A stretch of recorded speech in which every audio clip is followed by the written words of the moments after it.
Welcome back to Revise and Resubmit, the podcast that takes, those really dense academic papers and makes them surprisingly interesting. I'm Pavlov. And I'm Nikita. Today, let's look at a really interesting question. Yeah. How do people really view artificial intelligence? We found this Harvard Business Review article, and it's called Research. Consumers don't want AI to seem human. Interesting. And, this really challenges some common assumptions that are out there. So I'm curious, have you ever stopped to think about whether you'd actually trust an AI more if it looked and acted just like a human? I feel like a lot of companies are kind of betting on that idea, but this research suggests it might not be so simple. It really is fascinating how much effort is going into making AI more human-like these days. Right. It's really remarkable. I know. You've got Like it's everywhere you look. virtual assistants with these incredibly realistic voices, avatars with facial expressions that are almost indistinguishable from a real person's. It really is. It's remarkable how far things have come. Science fiction becoming reality. Yeah. You've got OpenAI using actors' voices for ChatGPT, and it makes it sound, warm and charismatic. Then you've got Character.ai, which lets you chat with these AI versions of historical figures. It's pretty crazy. It is. It really is. What's the thinking behind all of this, right? Yeah. Is it just a novelty, or is there a deeper strategy at play here? Well, I think the prevailing thought is that if we can make AI seem more human, then people will be more likely to trust it. Right. More likely to engage with it. Maybe even form emotional connections with it. Right. But, as this HBR article points out, that approach might not be as effective as we think. Really? In fact, it might even backfire in some ways. Oh, that's interesting. Yeah. What are some of the potential downsides of making AI too human? Well, one of the biggest risks is setting unrealistic expectations. Okay. We have this tendency to anthropomorphize things, to project human qualities onto non-human entities. Yeah. And so when we encounter an AI that looks and sounds human, we might subconsciously expect it to perform at a human level, to understand our emotions, to have the same moral compass, And when it inevitably falls short of those expectations, because, let's face it, it's still a machine, it can lead to disappointment and distrust. So it's almost like setting the AI up for failure from the start, right? Exactly. Giving it this human-like veneer, but not the capacity to truly live up to those expectations. Exactly. And there's actually research to back this up. One study found that when people were already feeling frustrated or angry, they were actually less satisfied with anthropomorphic chatbots. They expected more empathy and understanding from something that seemed human, and when it didn't deliver, it just added to their frustration. Oh, wow. It's like adding insult to injury. Yeah, that makes a lot of sense. Are there other potential downsides? Yeah. Yeah. Another interesting finding relates to our sense of autonomy. Okay. So some studies have shown that people actually enjoy playing video games less when they're being helped by an anthropomorphic AI. It seems that when AI becomes too human-like, it can trigger this feeling of being controlled or manipulated, even if that's not the intention at all. I can see that. It's like, when someone's trying to micromanage you, even if they have good intentions, it's like, no, I just want to do things my own way. Without feeling like someone is constantly looking over my shoulder. But why would an AI helper, trigger that response? It might be that our brains are wired to be wary of anything that seems too similar to us but isn't quite the real deal. It triggers a sense of unease, almost like an alarm bell going off in our subconscious. That's getting into uncanny valley territory, right? Exactly. Where something is almost human, but not quite, and it just creeps us out. That's a perfect example of this principle in action. Yeah. Think about those almost human robots you see in movies or tech demos. They often elicit this feeling of creakiness or discomfort because they fall into that uncanny valley. Right. Our brains are trying to categorize them as human. But something's not quite right. And that mismatch triggers a primal sense of unease. So we've got this potential for unrealistic expectations. Right. The threat to our sense of autonomy and this whole creep factor of the uncanny valley. Yeah. It's starting to sound like making AI more human might be more trouble than it's worth. Well, Are there any benefits at all? I mean, There's certainly an argument to be made that humanizing AI can make it more relatable and approachable. Yeah. You know, for some people, interacting with a faceless voice or a line of code might feel intimidating or impersonal. Right. Giving the AI a face, a voice, a personality can potentially lower those barriers and make people more comfortable interacting with it. That's a good point. I can definitely see how that could apply in certain situations, you know. Yeah. Maybe for people who are new to technology or feel overwhelmed by the complexities of AI. Right. But even with those potential benefits, yeah, it sounds like there are still some significant risks involved. Absolutely. And, you know, even when the intention is to make AI more approachable, there are still ethical considerations to keep in mind. For example, assigning a gender or race to an AI can inadvertently perpetuate harmful stereotypes. Oh, that's a really important point. Yeah. We've seen a lot of discussion around gender-neutral voices for virtual assistants to avoid reinforcing gender biases. Right. It's a reminder that even seemingly small design choices can have broader societal implications. Absolutely. So if simply making AI look and sound like us isn't the answer, what is, this HBR research seems to point to a different approach, right? That's right. Instead of trying to humanize AI, the key might be to emphasize the human effort behind it. In other words, highlight the people who built it. Right. The data it's trained on. The whole process that makes the AI work. Instead of hiding the human element, bring it front and center. Yeah. Interesting. So instead of like trying to make the AI itself seem human, we should be focusing on showcasing the human intelligence that goes into creating it. Precisely. It's about shifting the focus from the AI as a standalone entity to the AI as a product of human ingenuity. That's a really intriguing idea. It almost feels like a more honest approach, right? Yeah. Like acknowledging that AI isn't some magical force that appeared out of thin air. Yeah. It's the result of countless hours of work by, you know, talented engineers, designers, and researchers. And the research suggests that this approach can actually be more effective in building trust and acceptance. Interesting. They had this really fascinating study where participants received feedback on their photography skills from an AI coach. Interesting. But they presented the AI coach in 3 different ways. Okay. I'm curious to hear how they did that. What were the 3 conditions? So in the first condition, they emphasize the human input behind the AI coach. Participants were told that it was developed by a team of data scientists and photography experts. So right from the start, they understood that real people with expertise were involved. That makes sense. What about the second condition? In the second condition, they went all in on anthropomorphism. They gave the AI coach a human name and even showed a picture of a friendly-looking person. They really tried to create that sense of personal connection. Got it. And the third condition? The third condition was the most basic. They just simply presented the AI coach as a machine learning system with no mention of human involvement. So 3 very different presentations of the same underlying technology. Exactly. What were the results? Did people respond differently to the different versions of the AI coach? The results were really quite striking.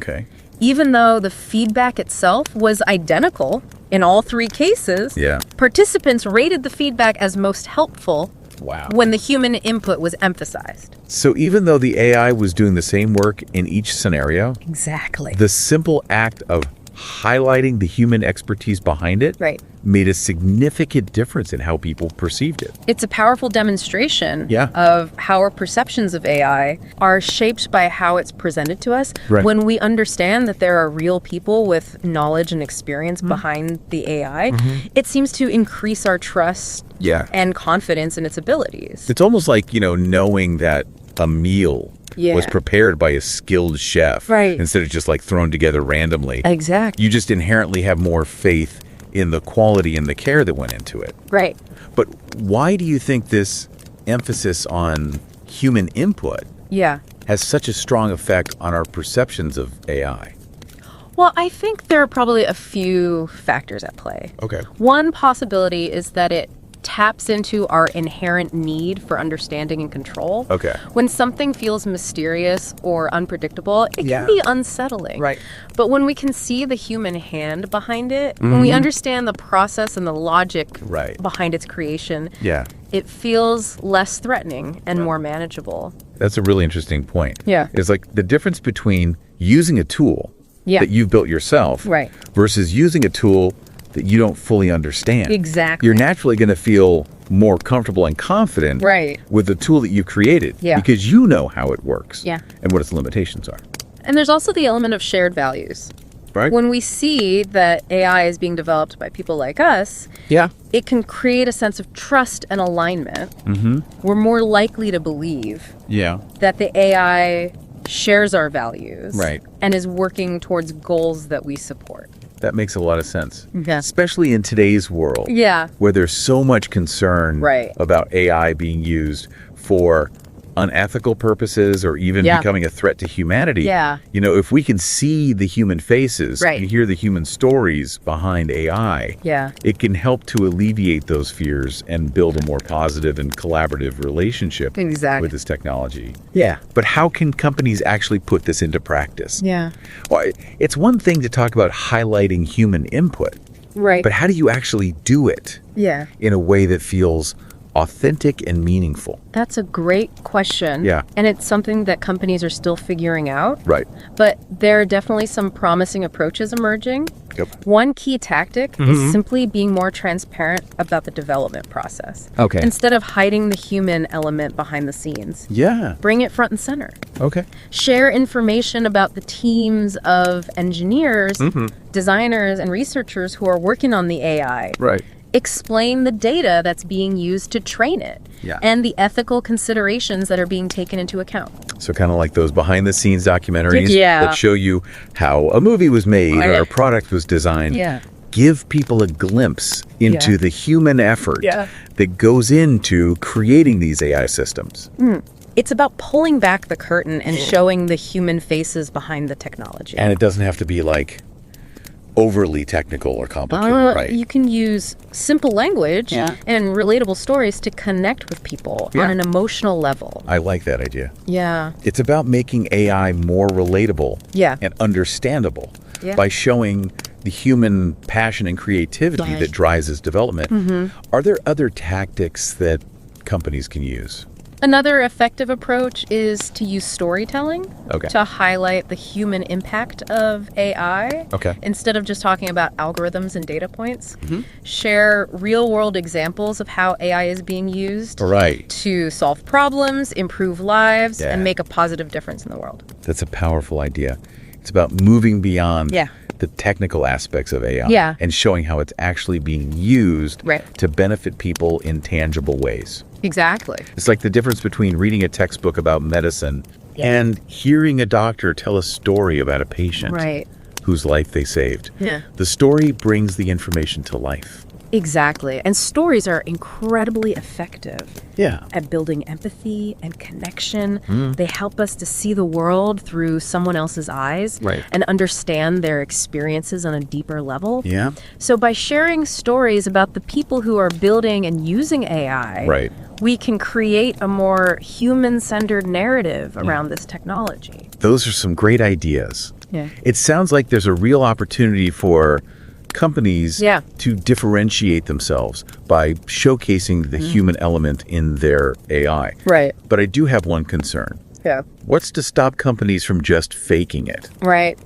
Couldn't they just create these elaborate marketing campaigns that pretend to highlight human input when in reality it's all just smoke and mirrors? That's a valid concern, and it's something that we need to be aware of as consumers. Authenticity is crucial. People can usually spot a fake from a mile away. If a company is going to highlight the human element in their AI, it needs to be genuine and transparent. So it's not just about saying the right words or showing the right images. Exactly. It's about actually walking the walk and demonstrating a genuine commitment to human-centered AI development. Exactly. It's about creating a culture of transparency and accountability where the human element is valued and celebrated, not just used as a marketing ploy. And ultimately, I think that's what will resonate most with consumers. People want to know that the AI they're interacting with is being created by people who share their values and who are working towards a better future for everyone. That's a really inspiring thought. So we've talked about the consumer benefits of emphasizing human input, building trust, understanding acceptance. But are there broader implications here? Does this shift in perspective impact anything else? This goes way beyond just making consumers happy. It actually has the potential to change the entire narrative around AI. Instead of this constant AI versus humans mentality that we see so often, we can start framing it as AI by humans. That's a powerful distinction. It's about collaboration, not competition. Exactly. And by shifting the narrative, we can start addressing some of the fears around AI, like job displacement. If people see AI as a tool built by humans for humans, they're less likely to see it as a threat. It's about emphasizing that human ingenuity is at the heart of AI. It's not some mysterious force taking over the world. It's a product of human creativity and expertise. Precisely. And this focus on human input could actually become a sustainable competitive advantage. Oh, interesting. For companies, algorithms can be copied, data can be stolen. But the unique combination of human talent and AI is much harder to replicate. It's like that secret ingredient that sets a company apart. Exactly. It's not just about the tech.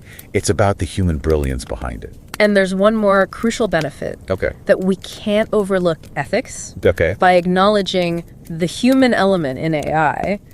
We're also emphasizing responsibility and accountability. That's a huge point. If we're constantly reminded that humans are behind these systems, we're more likely to demand transparency, fairness, and ethical considerations in their development and deployment. Absolutely. It's about ensuring that AI is used for good, not just for profit or efficiency. So as you can see, highlighting the human input in AI isn't just a marketing tactic or a way to appease consumers. It's a fundamental shift in how we think about and interact with this incredibly powerful technology. It's pretty amazing to think about how much our perception of something as complex as AI can be influenced by simply understanding the human element behind it. It really makes you realize that we often focus on the technology itself and forget about the people who are driving its creation and evolution. It's true. We often get so caught up in the quote-unquote magic of AI. But it's important to remember it's not magic at all. It's the result of human ingenuity, creativity, and hard work. I think this conversation has really shifted my perspective on AI. Maybe that super realistic AI that looks and acts just like a human isn't what we should be striving for after all. Perhaps not. Maybe what we really need is more transparency, more understanding, and a recognition of that human brilliance behind these systems. Instead of trying to make AI be human, we should be showcasing the human brains behind it. It's a much more grounded and realistic approach. And it could lead to a more positive and collaborative relationship between humans and AI in the long run. Absolutely. If we can shift our focus from competition to collaboration, we can start to see AI as a powerful tool for amplifying human potential rather than replacing it. That's a really exciting thought. What if this focus on human input could spark a whole new wave of AI innovation? One that's grounded in human values and driven by a desire to create a better future for everyone. That's the question I hope our listeners will ponder. What if instead of fearing AI, we embraced it as a partner in progress, a tool that can help us to solve some of the world's most pressing challenges and unlock new possibilities for human flourishing? It's definitely a lot to think about. This deep dive has given me a whole new perspective on AI. It has for me too. And the crucial role that humans play in shaping its development and its impact. It's been a pleasure discussing this with you. Likewise. It's always fascinating to explore these complex topics and consider the different ways that technology is shaping our world. Absolutely. And to all of you listening, thank you for joining us on this deep dive. Yes. Thanks, everyone. Into the human side of AI. We hope it sparked some new ideas and inspired you to think differently about this incredible technology. Until next time, stay curious. And don't forget to subscribe to Revise and Resubmit on Spotify and Apple Podcasts for more captivating deep dives like this one. And if you're enjoying the show and want to support us in creating more insightful content, consider becoming a patron on Patreon. Every contribution helps us continue this journey of exploration and discovery. Until next time, keep those minds curious, keep questioning, and keep revising and resubmitting.